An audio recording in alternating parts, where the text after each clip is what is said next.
किया था हमने, फोर्स वाला भी कंसेप्ट आई थिंक कर लिया था। चेक करो तो, चेक करके देखो कहाँ पहुंचे थे हम बेटा डिवाइड करते टाइम। हाँ जी बेटे,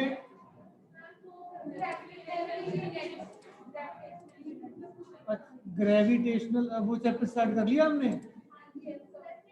हाँ अच्छा, फोर्स के, हाँ जी, ओके ओके ओके बेटे ओके। आपका मतलब है कि चैप्टर फोर्स वाला हम कर रहे थे और उसमें ग्रेविटेशनल यूनिट्स की बात हमने स्टार्ट कर ली थी, है ना। ओके बेटे ओके ओके। उसके बाद बेटे हमारा सबसे इंपॉर्टेंट टॉपिक है that is principal of conservation of momentum बेटा। आइए बेटे फिर principal of conservation of momentum की बात करके देखें। और ये थोड़ा ठीक सा नहीं किया हुआ, ये क्या किया हुआ है? Principal of conservation of momentum बेटा हमारा, और ऑब्वियसली न्यूटन थर्ड लॉ भी थोड़ा देख लेते हैं, वो भी हमारा पढ़ा होगा ना, न्यूटन थर्ड लॉ। हाँ जी बेटे, हाँ जी, गुड। ये नमस्ते ऐसे कह रहा है जैसे दबका मार रहा हूं, है। सो बेटा हमारा जो कंसेप्ट था ना न्यूटन सेकंड लॉ का, वो हमने लास्ट टाइम फिनिश किया। उसके बाद हमारा थर्ड लॉ आ जाता है, उसमें हम कहते हैं कि to every action there is equal and opposite reaction. और कई बार बेटे पूछा जाता है कि अगर ये इक्वल भी हैं, और बेटे ये वाली ट्यूबलाइट बंद करके देखना, ये बड़ा इधर से ब्राइट आ रहा है। ये भूमिका बेटा आपको बोर्ड क्लियर है अच्छे से? भूमिका नहीं क्लियर? नहीं, ये वाली लाइट ऑफ करके देखना। ये नाउ इट इज गुड बेटा, भूमिका ओके। सो बेटे आज हमारा है फर्स्ट हो गया जी, एंड पहले पीरियड में ऐसे ही काम कर लिया आपने तो दिखा नहीं होगा, हैं? अभी लिखा तो था कुछ इसमें मैडम जब आए थे। अच्छा, डेमोक्रेसी थी। ओके चलिए ठीक है बेटे, हमारा न्यूटन थर्ड लॉ से स्टार्ट करने वाले हैं हम। आइए स्टार्ट करें बेटा। न्यूटन थर्ड लॉ बेटा। और बेटे एक बात का खास ध्यान रखिए, आपका जो रिवीजन वाला कंसेप्ट है, काम है, साथ साथ इसको अच्छे से करते जाइए ताकि आपको इन द एंड कोई दिक्कत ना आए। डेट शीट आपके पास है, आपको पता है पेपर कब कब है। आपको थोड़ा स्टाइल बताना है, वो मैं किसी दिन ना फिर सारा चेक करके आपके ग्रुप में डाल दूंगा। आप वहां से देख लेना कि कैसा स्टाइल होगा पेपर का और किस तरीके के क्वेश्चंस आपसे पूछे जाएंगे, कितने मार्क के कितने होंगे, कितने के कितने होंगे। Every detail I will put एक दो दिन के बाद, लेकिन अभी नहीं। क्लियर बेटा? न्यूटन थर्ड लॉ बेटे क्या है? Let us focus upon this बेटा। न्यूटन थर्ड लॉ बेटे हमें कह देता है कि to every action there is equal and opposite reaction बेटा। और लिख के कर लेते हैं बेटे, to every action there is equal and opposite reaction and the two act on the different bodies बेटा। मतलब जिस बॉडी पे एक्शन आपका एक्ट कर रहा है, रिएक्शन उस बॉडी पे एक्ट नहीं कर रहा। इसका सबसे अच्छा एग्जांपल बेटे यही है कि आपके पास ये कोई टेबल का सरफेस है, आपने टेबल के सरफेस के ऊपर एक बेटे बुक प्लेस कर दी है। इमेजिन कर लीजिए ये कोई बुक आपने प्लेस कर रखी है टेबल की सरफेस पे। डियर चिल्ड्रन, जो वेट ऑफ द बुक है, आपका वेट एक फोर्स ही तो है बेटा। वेट ऑफ द बुक बेटे जो है वो टेबल की सरफेस पे डाउनवर्ड डायरेक्शन में लगेगा। This is the weight. और वेट बेटे देखो आपका फोर्स ही होता है। इसका रिएक्शन क्या होगा? In the upward direction, that will be on the book बेटा। सो एक्शन आपका टेबल की सरफेस पे है, रिएक्शन आपका बेटे बुक पर है अपवर्ड डायरेक्शन में, और दोनों का डायरेक्शन बेटे अलग है। कई बार हमारे माइंड में बात आ जाती है कि देखो जी अगर ये दोनों बराबर हैं, जैसे हमने लिखा है there is equal and opposite reaction लिखा है ना, तो हमारे माइंड में आ जाता है कि अगर ये बराबर के हैं एक्शन और रिएक्शन तो ये कैंसिल आउट क्यों नहीं करते। इसका जवाब आपको ये देना है कि ये अलग अलग बॉडीज पे एक्ट करते हैं, सेम बॉडीज पे एक्ट ही नहीं करते हैं। एक्शन आपका टेबल पे है, रिएक्शन बुक के ऊपर है, तो वो एक दूसरे को कभी भी कैंसिल नहीं कर पाएंगे।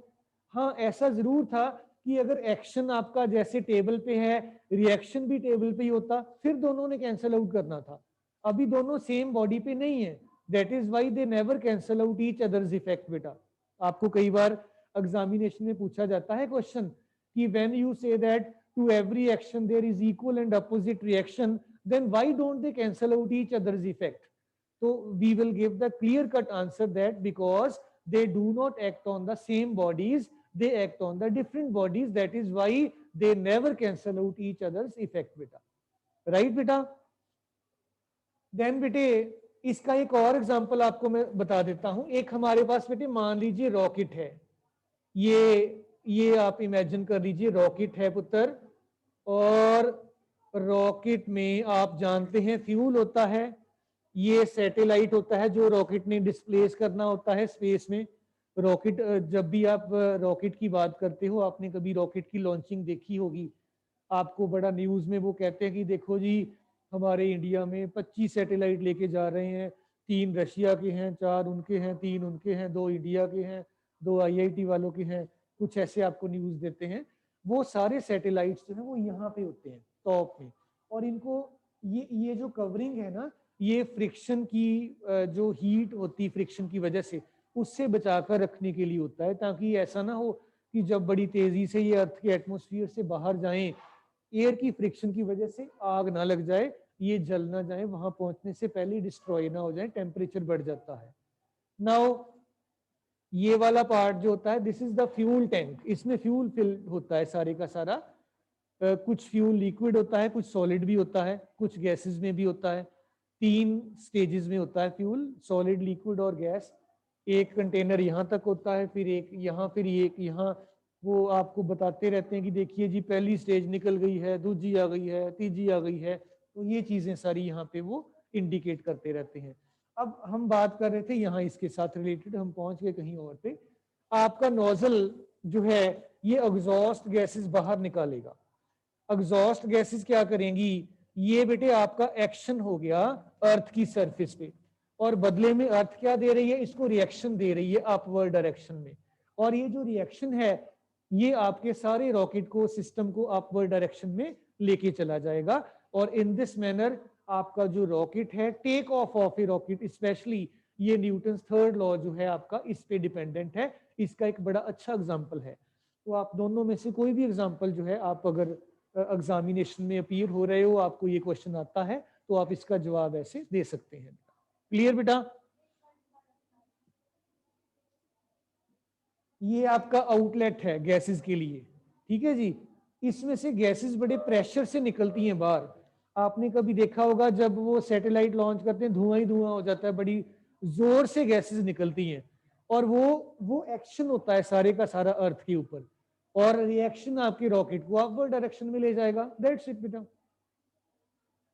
चलें पुत्र आगे। अब इसके बाद बेटे मेरे पास सबसे इंपॉर्टेंट कंसेप्ट के बाद दूसरा इंपॉर्टेंट कंसेप्ट इस चैप्टर का है, दैट इज बेटे कंजर्वेशन ऑफ मोमेंटम।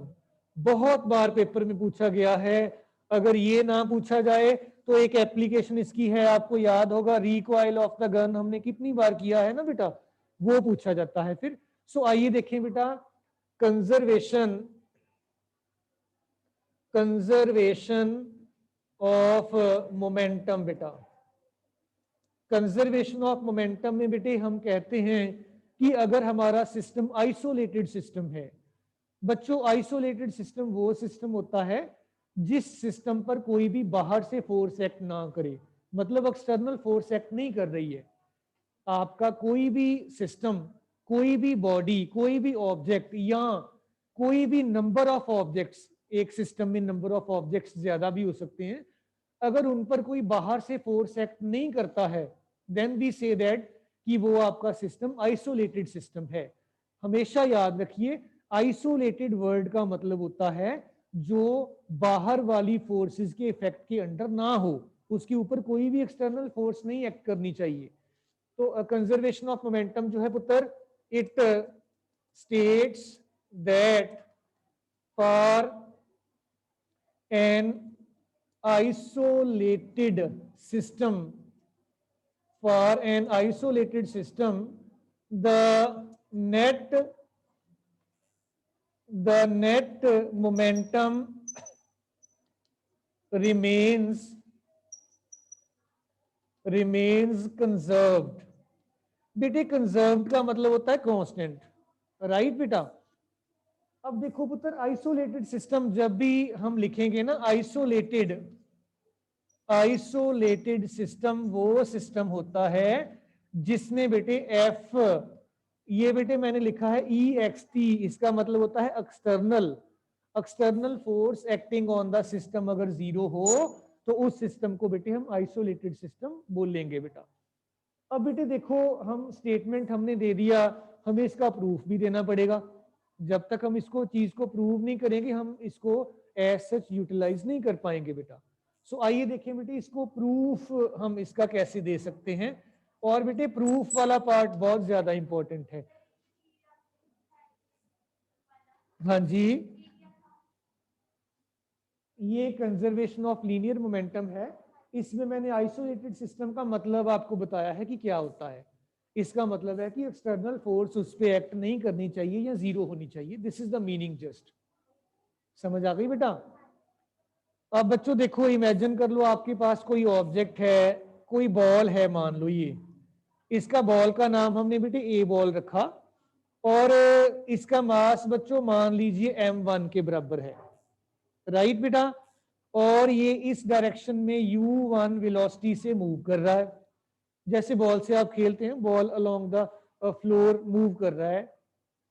एंड ये एक और बॉल है आपके पास, इसको आपने बी बॉल बोल दिया, मास इसका बच्चों m2 है, और ये उसी डायरेक्शन में जा रहा है लेकिन इसकी वेलोसिटी u2 है। अगर ये ज्यादा तेजी से जा रहा होगा ये बॉल, तो ये इसके साथ टकरा जाएगा, कोलाइड कर जाएगा। मैं ये लिख देता हूं, अगर u1 u2 से ग्रेटर है तभी कोलाइड होगा ना बेटा। तो दोनों में पुत्र देखो कोलिजन हो गया, राइट। कोलिजन के बाद आपका जो ए बॉल था बच्चों, मास में तो देखो कोई चेंज आएगा नहीं, मास तो सेम ही रहेगा ना बेटा, मास में कोई चेंज आया नहीं, लेकिन इसकी वेलोसिटी बदल गई, v1 हो गई, क्योंकि कोलिजन हुआ है, वेलोसिटी बदलेगी। और जो आपका बी बॉल है, इसके मास में तो कोई चेंज आएगा नहीं, वेलोसिटी में चेंज इसके जरूर आ जाएगा बेटा। ये आ गया। अब बेटे देखो, जब ये बॉल ए बी बॉल के साथ ऐसे जाके देखिए टकराएगा, ये बी बॉल को पुश करेगा, और मैं बच्चों यहां पे अगर ऐसे लिख दूं, दिस इज द फोर्स, ध्यान से देखिएगा, force acting on the ball B, right. किसकी वजह से? Due to A.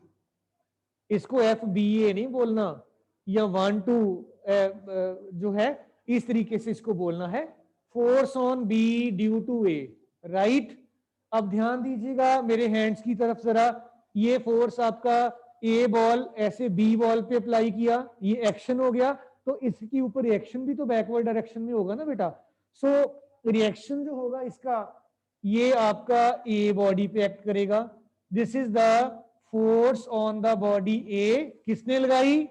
बी ने, due to the body B. FBA का मतलब है बच्चों force on the body B due to the body A. FAB का मतलब है force on A due to B. और बच्चों देखो, कहीं ना कहीं आपको ये लगता नहीं है कि ये एक्शन है और ये इसी का रिएक्शन है बेटा? वही चीज है, अगर ये एक्शन है तो रिएक्शन इसीलिए होगा, अदरवाइज तो हो नहीं। हाँ जी पुत्र, क्लियर है ना? पता चल रहा है? साथ साथ नोट भी करना है। देन अच्छा, एक बात और देखिए सारे स्टूडेंट्स, इसमें देखो बॉल्स दोनों जो है वो रोल करते जा रहे थे, ऑलरेडी मोशन में थे, हमने उनको कोई और अपनी तरफ से पुश या पुल नहीं किया, वो जाते जाते टकरा गए, टकराने के बाद सेपरेट हो गए। इसका मतलब है उसके ऊपर कोई एक्सटर्नल फोर्स तो एक्ट नहीं की ना बेटा। तो ये आइसोलेटेड सिस्टम का बेस्ट एग्जांपल हो गया। देन अब ध्यान दीजिएगा, force on the body B due to the body A, this is equal to the force on the body A due to B, लेकिन डायरेक्शन बच्चों दोनों का अपोजिट है, that is why this negative sign बेटा, right. Negative sign का मतलब है कि जिस डायरेक्शन में ये फोर्स है, ये वाला फोर्स उससे उल्टी डायरेक्शन में होगा बेटा। अब बच्चों देखो, आपको न्यूटन सेकंड लॉ थोड़ा बहुत याद है बेटा? सेकंड लॉ याद है कि भूल गए हो? लास्ट वीक हमने किया बेटे, मैं तो करवा ही दूंगा, आपको याद है कि भूल गए हो? ऐसे नहीं होना चाहिए, फिर देखो पेपर आ रहे हैं नजदीक, अगर आप बार बार भूलोगे तो फिर बात नहीं बनेगी हमारी। कोई और स्टूडेंट बेटा, किसी को थोड़ा बहुत भी याद हो तो बता दीजिए। हाँ, किसी भी बच्चे को याद हो तो थोड़ा बता दीजिए, आपको याद है? मोमेंटम के साथ रिलेटेड है, बहुत बढ़िया। और बिल्कुल ठीक, बिल्कुल ठीक, इसमें हम फोर्स के फॉर्मूला पे पहुंच जाते हैं इसकी हेल्प के साथ। और एग्जैक्ट बेटा स्टेटमेंट मैं बोल देता हूं, ध्यान दीजिएगा। न्यूटन सेकंड लॉ हमें कहता है कि जो force acting on the body होती है, that is equal to the rate of change of momentum of that object. मैं रिपीट करूं अगर exact statement, it is said that बेटा फोर्स या external force acting on an object is directly proportional to rate of change of momentum of that object. Right बेटे, लिख के देखा करो, ऐसे भूलना जो है ना, ये कोई शुभ संकेत नहीं है। So we will say that कि force on the object B due to the object A, पुत्र ध्यान दीजिएगा, force on B due to A, this is equal to change in the momentum of the body B divided by time taken. ये rate of change of momentum हो गया, right.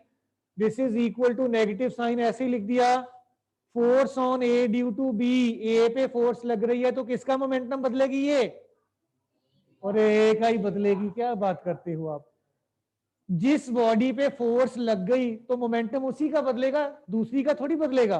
और ये डिब्बा है मेरे पास, मैंने इस पे ऐसे फोर्स लगाई तो मोमेंटम किसका बदला? इसका ही बदला, है ना।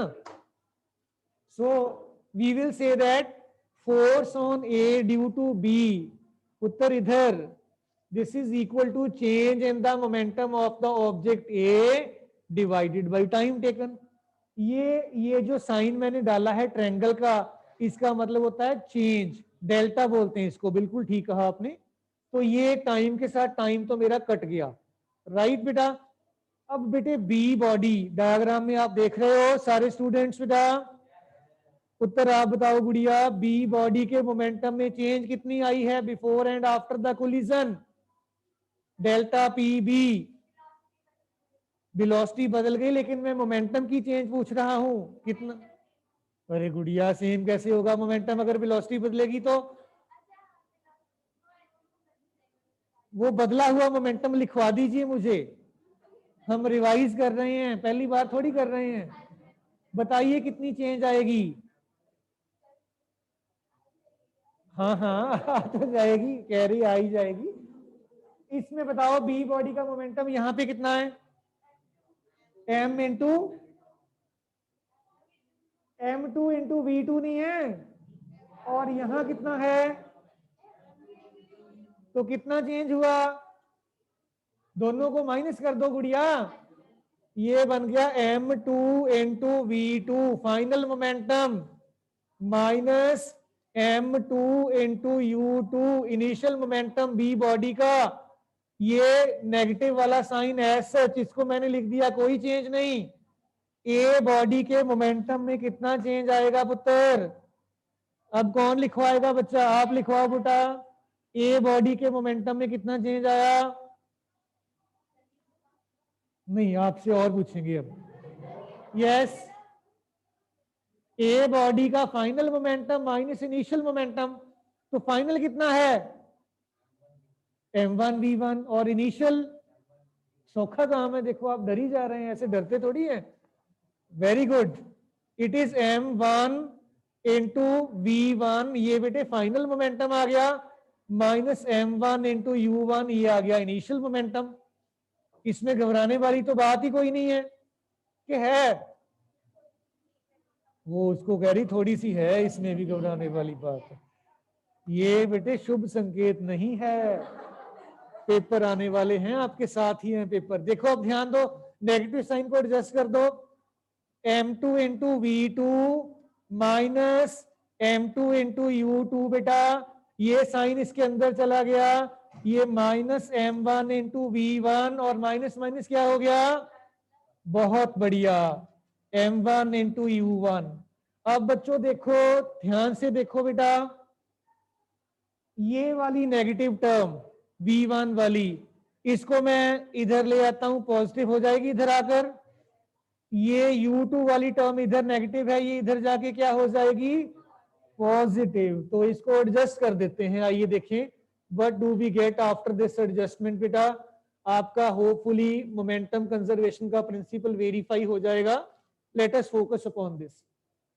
देखो इसमें मैंने कोई चेंज नहीं किया, m2 V2 तो SH है बेटा, इसको इधर ले आए हम, पॉजिटिव लिख दूं अब, m1 V1 ये साइन SH आ गया, m1 U1 आपका पड़ा है ऐसे ही, इसको उधर ले गए, ये जाकर पॉजिटिव का हो गया m2 एंड U2।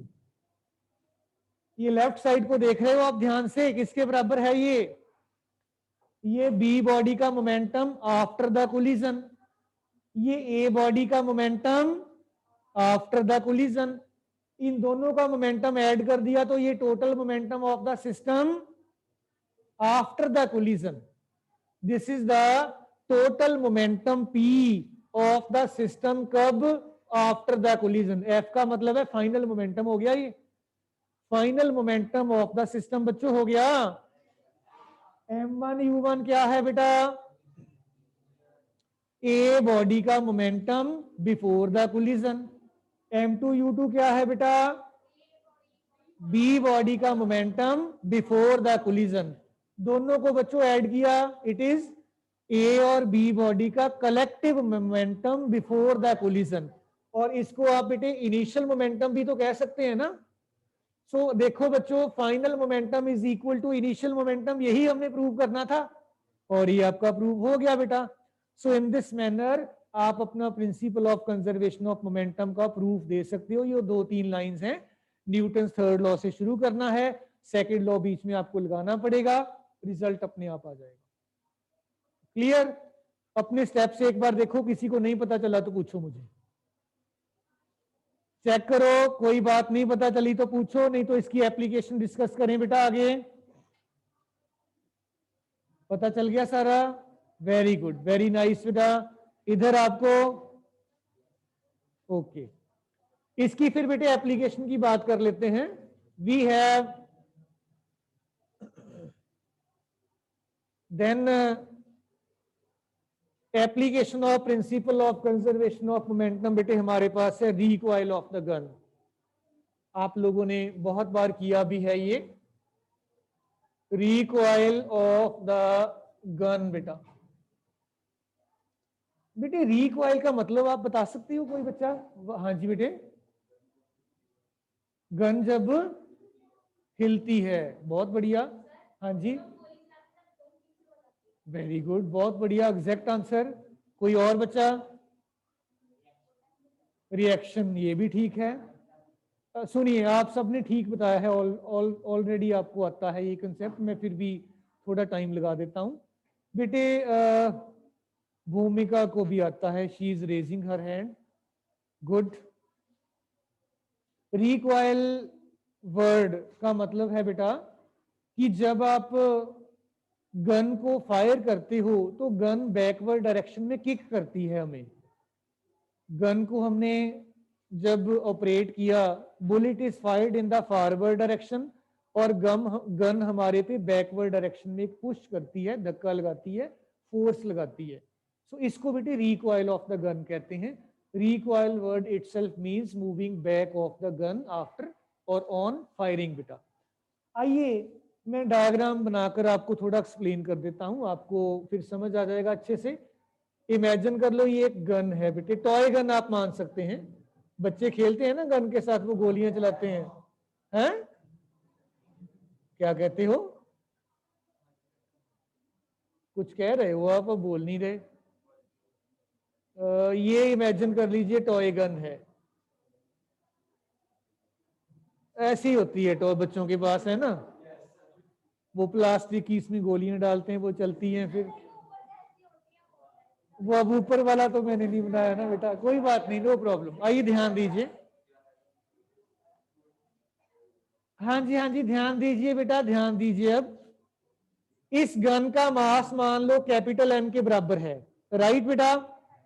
इसके अंदर एक छोटा सा बुलेट है, गोली है, इसका मास स्मॉल एम है, छोटी है तो मास भी छोटा होगा।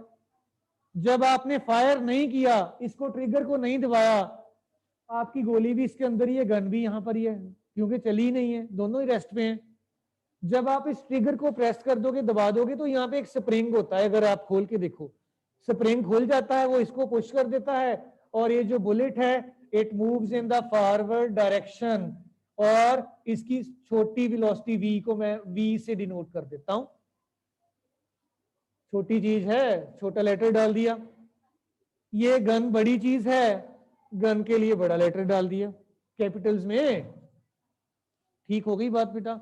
अब बच्चों देखो, जब आपने फायर नहीं किया था, हमारे सिस्टम का इनिशियल मोमेंटम, इसको मैं पी आई कह देता हूं, P I initial momentum, gun का मास इनिशियल, और गन की वेलोसिटी कितनी थी इनिशियली, वेलोसिटी, अरे नहीं, ओ अब ठीक है, 0, वेरी राइट, क्योंकि गन हिली नहीं, पहले तो हिली नहीं, गन मूव ही नहीं की है। और ये आपका बुलेट का मास और बुलेट की वेलोसिटी कितनी बिफोर फायरिंग, कितनी, 0 ही है, बिल्कुल ठीक है, इट इज 0। अब आपने इसको फायर कर दिया, ट्रिगर को दबा दिया, फाइनल मोमेंटम में मास ऑफ द गन बड़ा एम, और इसकी वेलोसिटी बच्चों बड़े वाला v, बहुत बढ़िया। Mass of the bullet small M, इसकी वेलोसिटी छोटे वाला v, ठीक है जी। अब देखो, जब आप ट्रिगर को दबाते हो, आपने बेसिकली इस स्प्रिंग को जो ऐसे कंप्रेस हुआ था उसको हटा दिया, खोल दिया। आपने बुलेट पे खुद थोड़ी धक्का लगाया है, ऐसा थोड़ी है, स्प्रिंग ऐसे कंप्रेस हुआ पड़ा है, आपने उसकी वो पिन निकाल दी, वो ऐसे जाकर स्ट्राइक कर गया। आपने बुलेट को आपने हाथ से थोड़ी धक्का लगाया, कोई आपने फोर्स थोड़ी लगाया है। हुआ क्या है कि आपके स्प्रिंग की जो कंप्रेस होने की वजह से एनर्जी थी वो इसमें कन्वर्ट हो रही है, आपने कोई इसके ऊपर एक्सटर्नल फोर्स अप्लाई नहीं किया है। इसका मतलब है कि आपका इनिशियल मोमेंटम और फाइनल मोमेंटम जो है बच्चों, ये बराबर हो जाना चाहिए, क्योंकि हमने तो कोई धक्का दिया ही नहीं गोली को, हम ऐसे हाथ से थोड़ी मार रहे हैं गोली, ठीक है। So we will say that m into V plus m into V, ये फाइनल मोमेंटम आ गया जी। और इनिशियल कितना था बच्चों, 0 ही था, ये तो इसको मैं 0 कर देता हूं, क्लियर। हमें ये चाहिए था कैपिटल V, बड़े वाला V। We will write m into V, this is minus m into V, इसको मैं उधर ले गया, और बड़े वाला V कितना बन गया, माइनस m, छोटे वाला V, this is capital M। आप वेक्टर डाल सकते हो बेटा, मैंने जानबूझ के नहीं डाला था, फिर आपका वो इक्वेशन थोड़ा कॉम्प्लिकेट सा लगता है देखने में। अब ये नेगेटिव साइन का मतलब कोई बच्चा मुझे समझाएगा क्या है, बहुत बढ़िया, अपोजिट डायरेक्शन इंडिकेट कर देता है ये हमें बता देता है कि जिस डायरेक्शन में ये छोटे वाला V है, बड़े वाला V उससे उल्टी डायरेक्शन में है। मतलब अगर गन आप जब ट्रिगर दबाते हो तो बुलेट को फॉरवर्ड डायरेक्शन में फायर करता है, तो it will kick in the backward direction, और ये वेलोसिटी जो है इसी को recoil velocity of the gun कहा जाता है। इसमें एक बड़ी इंपॉर्टेंट चीज नोटिस करने वाली है बेटा, कैपिटल M आपका डिनोमिनेटर में आया है, capital M is the mass of the gun. इसका मतलब यह है कि अगर गन का मास ज्यादा होगा तो रिकॉइल वेलोसिटी क्या होगी, ज्यादा कि कम, ज्यादा होगी, कम होगी, ये डिनोमिनेटर में है ना बेटा। इसका मीनिंग फिर से समझिए, heavier is the gun, lesser is the recoil velocity. जितना गन का मास ज्यादा होगा उतना वो किक बैक कम करेगी, जितनी गन का मास कम होगा वो उतना किक बैक ज्यादा करेगी। तो वो पिक्चर्स में देखा है आपने, गोलियां चलाते हैं फटाफट, उनको कुछ होता ही नहीं है, वो गलत दिखाते हैं। अगर आपके पास एक स्मॉल साइज का गन है और आप ऐसे बिना बात की गोलियां चलाई जा रहे हो तो आपका हाथ टूट जाएगा। इतनी जबरदस्त बैकवर्ड डायरेक्शन में उसकी रिकॉइल होती है गन की। तो बेटा वो जो रिकॉइल है वो आपके हैंड को फ्रैक्चर कर सकती है। That is not properly shown, wrong way में वो दिखाते हैं। और फर्दर मोर आप लोग, एक और बात आपको बताता हूं, क्वेश्चन भी आपको पेपर में आता है कि जो सोल्जर्स होते हैं, मे बी आर्म फोर्सेस के हों, पुलिस फोर्सेस के हों, उनको ये बेटे ट्रेनिंग दी जाती है कि गन को ऑपरेट कैसे करना है। कोई देखो किसी बंदे ने पुलिस में या अपने मिलिट्री फोर्सेस में जाना है, आप तो ये तो जानते हैं ना कि उनको ट्रेनिंग पहले करवाते हैं 1 साल या कुछ महीने के लिए। ट्रेनिंग में वो यही सिखाते हैं कि आपने गन को होल्ड कैसे करना है, या कुछ और भी चीजें सिखाते होंगे, मैं स्पेशली इस पॉइंट की बात कर रहा हूँ। वो आपको उस टाइम पे बताते हैं कि गन को अपने शोल्डर्स के साथ टाइटली पकड़ के रखना है, सो दैट जब आप गन को पकड़ोगे शोल्डर्स के साथ टाइटली, आपकी बॉडी और गन एक सिस्टम बन जाएगी। आपका मास गन के साथ इकट्ठे हो गए ना आप और गन, तो ये डिनोमिनेटर में जो एम है ये बहुत बड़ा हो गया, और आपके ऊपर बैकवर्ड डायरेक्शन में गन किक बैक करेगी, लेकिन उतना नहीं, आपको कोई नुकसान नहीं होगा। और अगर अदरवाइज अगर छोटा गन ऑपरेट करे, वो आपको ऐसे होल्ड करने को कहते हैं टाइटली। टाइटली कहाँ होल्ड करने को कहते हैं कि आपको हैंड्स पर वो बैकवर्ड डायरेक्शन में फ्रैक्चर ना कर दे रिकॉइल की वजह से। और इन दिस मैनर बेटा आप यहाँ पे कंक्लूड ये कर सकते हो बेटा कि जो भी सोल्जर्स हैं they are advised to hold the gun tightly with their shoulders to avoid the injuries on account of the recoil of the gun बेटा। क्लियर बेटा? सो इन दिस मैनर हम बेटे इस रिकॉइल ऑफ द गन के साथ discussion कर सकते हैं। किसी स्टूडेंट को नहीं पता चला तो आप पूछ सकते हैं। एक फिर मैं न्यूमेरिकल करता हूं इसका। पता चल गया सबको बेटा? वैसे तो आसान कंसेप्ट है, आपने पहले किया भी हुआ है, तो कोई इतना ज्यादा मुश्किल वाला काम नहीं है। एक न्यूमेरिकल करें फिर इस पे बेस्ड। चलिए, एक आपको बेटा ये आपके ना आई थिंक एनसीईआरटी बुक में भी ऐसा कुछ न्यूमेरिकल मुझे याद आ रहा है थोड़ा। 2 kg का पिस्टल है एंड 50 ग्राम का उसमें हमने बुलेट डाला हुआ है, या 20 ग्राम का कुछ ऐसे था न्यूमेरिकल, मुझे याद आ रहा है थोड़ा। हाँ जी, तो नहीं नहीं कोई बात नहीं। एक बेटा आपके पास गन है, गन का मास 2 किलोग्राम है, और इसमें एक बुलेट है, बुलेट का मास 20 ग्राम, मैंने अपनी तरफ से लिख दिया, जो होगा देखा जाएगा। 20 ग्राम का बुलेट है। जब इसको फायर किया गया तो बुलेट की वेलोसिटी 150 मीटर पर सेकंड जो है इतनी नोटिस की गई। आपसे पूछा गया है कि what will be the recoil velocity of the gun बेटा। बच्चों अगर तो आपको रिकॉइल वेलोसिटी का फार्मूला याद रह जाए या याद हो तो बहुत अच्छी बात, अगर ना याद हो तो कोई दिक्कत वाली बात तो भी नहीं। तो आप सिंपली लिख लीजिए मास of the gun, velocity of the gun, plus mass of the bullet, velocity of the bullet, दोनों जीरो के बराबर हो गए हमारे। हमें तो कैपिटल वी निकालना था। What we will do, mass of the gun, velocity of the gun minus m into v कर लें, और कैपिटल वी कितना आ गया, minus m into v upon capital M आ गया। बच्चों ये चीज बन गई बेटा। अब हम वैल्यूज डाल देंगे बेटा। अच्छा बेटे एक चीज और ध्यान दीजिए, जब भी आपको वो न्यूमेरिकल पूछते हैं ऐसा, वो जानबूझकर आपको यूनिट्स एक जैसे नहीं देंगे बच्चों को चेक करने के लिए कि बच्चों को यूनिट्स कन्वर्ट करने आते हैं कि नहीं आते। राइट बेटा? यहाँ पे किलोमीटर भी लिख सकते हैं, यहाँ पे किलोग्राम और ग्राम आप अलग अलग देख ही रहे हो। तो अगर ये आपका 2 किलोग्राम में है, इसको आप ग्राम में नहीं लेके साथ जा सकते, आपको इसको किलोग्राम्स में कन्वर्ट करना पड़ेगा। इट विल बी 20/1000 kg आ जाएगा बेटा ये, और एक जीरो आपका कट गया और ये बन गया 50 बेटा।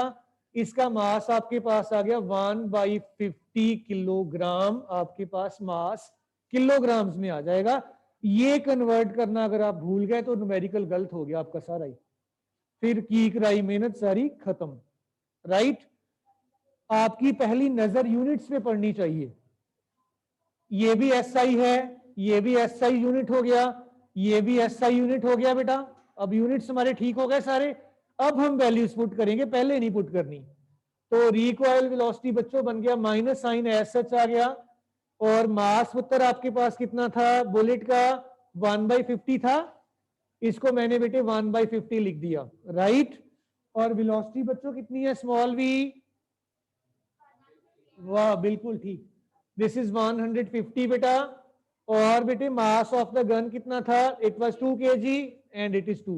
राइट, ये 0 कट गया, 5 3s are 15 बेटा, एंड इट इज -3/2 मीटर पर सेकेंड। ये माइनस साइन इंडिकेट कर देता है कि जो गन है it is having velocity opposite to the velocity of the bullet. Right बेटे, सो इस तरीके से आपने इनको निकालना है और इसको सॉल्व कर लेना है बेटा। कोई और आपका इस सिचुएशन के रिगार्डिंग पॉइंट है तो आप बता दीजिए। न्यूमेरिकल कोई और आपके सामने है तो दिखा दो, मैं करवा देता हूं। कोई और रिलेटेड प्रॉब्लम इसकी हो वो देख के एक्सरसाइज निकाल के बता दो ना बेटा। ऐसे भी छोड़ सकते हैं, पॉइंट्स में भी कर सकते हैं, हार्डली मैटर्स बेटा। सारे बच्चों को समझ आ गया बेटा, किसी भी तरीके की कोई दिक्कत वाली बात तो नहीं है? ओके बेटा, इसमें एक ना वो एग्जांपल सॉल्व की हुई है, वो गर्ल जंप करती है कार्ट के ऊपर, कुछ ऐसा सा है, वो बड़ा इंपॉर्टेंट है। वो जरा स्टेटमेंट बोल देना, स्टेटमेंट बोल देना जरा। एक गर्ल है, आई थिंक 40 kg मास है, कुछ ऐसी है। हाँ बोल दीजिए, 1 मिनट बेटे सुनिए ध्यान से पुत्र। हाँ बोलो। हाँ रुकिए रुकिए रुकिए, a girl of mass 40 kg, 40 kg girl का मास है। देन बेटा ये गर्ल बेटा 5 मीटर पर सेकंड से दौड़ लगा रही है। आगे एक कार्ट है, कार्ट के ऊपर, कार्ट का मास नहीं दिया। हाँ जी, कार्ट का मास आपको दे रखा है 3 किलोग्राम, छोटा कार्ट होगा, और वो गर्ल उसके ऊपर जंप कर गई, कुछ ऐसा ही है ना। और आपको दोनों का कंबाइंड वेलोसिटी निकालना है। वो पूरा पढ़ दो आप, कोई बात नहीं, पढ़ दो एक, नहीं नहीं कोई बात नहीं, पढ़ दीजिए आप एक बार।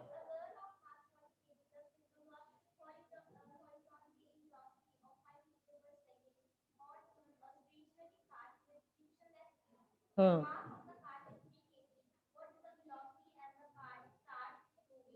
बैठो बैठो बैठो, देखो बेटा मैं डायग्राम के साथ आपकी हेल्प करता हूं। ये कोई गर्ल चाइल्ड है, दौड़ लगा रही है गुड़िया, ये ऐसे दौड़ती दौड़ती यहाँ पे एक ये छोटा सा कार्ट है यहाँ पे ये, और ये इसने जंप लगा दिया इसके ऊपर। राइट, और अब ये देखो, अब ये भी मूव करेगी, कार्ट भी मूव करेगा। आपको ये वेलोसिटी निकालनी है कितनी है। इसका मास आपके पास है और कार्ट का मास आपके पास 3 किलोग्राम का, इसकी वेलोसिटी भी गुड़िया की आपके पास है। बिफोर जब ये आपका कार्ट मूव करना शुरू करता है, दोनों का मोमेंटम इनिशियली कितना है, मास of the girl 40, velocity 5, mass of the cart 3, velocity कुछ भी नहीं। इनिशियल मोमेंटम कितना आ गया, 200 किलोग्राम मीटर पर सेकंड आ गया। आ गया कि नहीं, आ गया। फाइनल मोमेंटम, अब जब लड़की ने जंप कर दिया कार्ट के ऊपर तो वो एक चीज बन गई। इन दोनों का मास कितना आ गया कलेक्टिवली, 40 एक का, 3 एक का, इतना मास आ गया दोनों चीजों का। और इसकी वेलोसिटी हमने कितनी मानी है, ये अरे नहीं 0 नहीं, v मानी है, इट इज 43v। इसको इसके साथ कंपेयर कर दो, 43v is equal to 200, v is 200 upon 43 meter पर सेकंड। ये आपके पास जवाब आ जाएगा। तो थैंक यू ऑल बेटा, बाकी rest of the things we will discuss tomorrow बेटा। किनका भी